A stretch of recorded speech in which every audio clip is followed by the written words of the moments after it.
Excellences, messieurs les chefs d'État, distingués invités, mesdames et messieurs, bonsoir. Vous êtes sur la radio-télévision du Rire. Voici notre journal spécial. Il a pour seul titre « La Troisième Guerre mondiale ».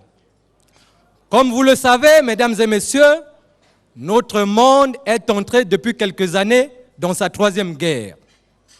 Mais soulignons d'emblée que si les deux premières guerres mondiales ont eu à opposer l'homme à lui-même, la troisième oppose, elle, l'homme à la nature.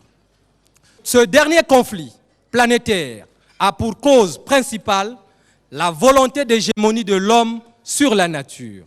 En effet, voulant à tout prix, je dis bien à tout prix, réaliser le vieux rêve cartésien, à savoir se rendre comme maître et possesseur de la nature, l'homme a déclaré la guerre à la nature. Mais ne vous en faites pas, il y a un récit des événements. Et je vous invite à suivre le déroulement de la guerre dans ce reportage que je vais vous proposer.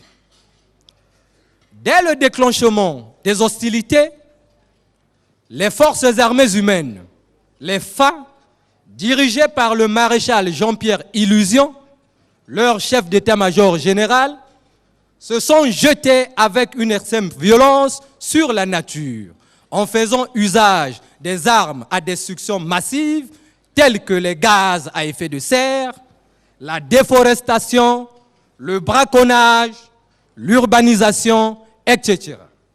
Elles ont alors détruit systématiquement l'environnement, pollué dangereusement l'atmosphère et torturé cruellement la couche d'ozone, alors que c'est elle qui nous protège. Aussi, l'homme a-t-il précipitamment et à tue-tête chanté victoire. J'ai gagné, j'ai gagné, je vole dans l'espace, je marche sur la lune, je navigue sous la mer, ignorant que la nature a une capacité de résistance extraordinaire et surtout une force de frappe ou une puissance de feu monstrueuse. D'ailleurs, ne dit-on pas que chasser le naturel, il revient au galop?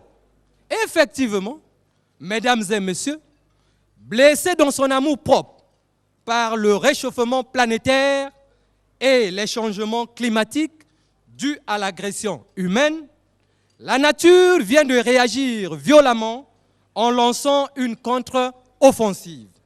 Les forces armées naturelles, les FAN, dirigées par une femme, ça vous surprend, la caporale-chef Victorine Réalité, se sont dotées des armes les plus sophistiquées et les plus meurtrières du monde, comme le soleil, la pluie, le séisme, le volcan, l'ouragan, la coulée de lave ou de boue et le raz-de-marée, dont la forme la plus redoutable est le tsunami.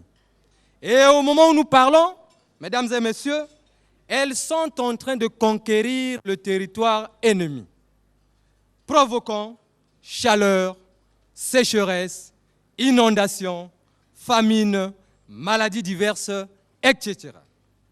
On compte déjà plusieurs milliers de morts, de sinistrés et de déplacés. Les dégâts matériels sont, quant à eux, inestimables. C'est la débandade totale. La réalité naturelle a eu raison de l'illusion humaine. Tel est le prix qu'ils croyaient prendre. Cette cuisante défaite a contraint l'homme à demander le cessez-le-feu et l'ouverture immédiate et sans condition des négociations avec la nature. D'ailleurs, n'est-ce pas que nous nous sommes rassemblés ici et maintenant pour négocier avec la nature?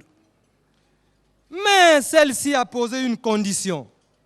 La lutte contre le réchauffement planétaire et les changements climatiques. Pour cela, l'homme doit réduire considérablement et dans un bref délai l'émission des gaz à effet de serre. Cesser de se surestimer et respecter dorénavant les valeurs naturelles.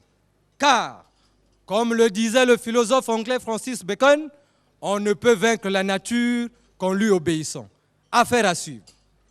Voilà, Excellences, Messieurs les chefs d'État, distingués invités, Mesdames et Messieurs, nous sommes arrivés au terme de notre journal spécial. Journal spécial qui vous a été présenté par le philosophe comédien congolais de Brazzaville, cœur à cœur, le gourou. Merci pour votre attention. Je vous remercie. Cœur à cœur et professeur de philosophie au lycée de la Révolution. Merci, M. Sidobé. L'orchestre.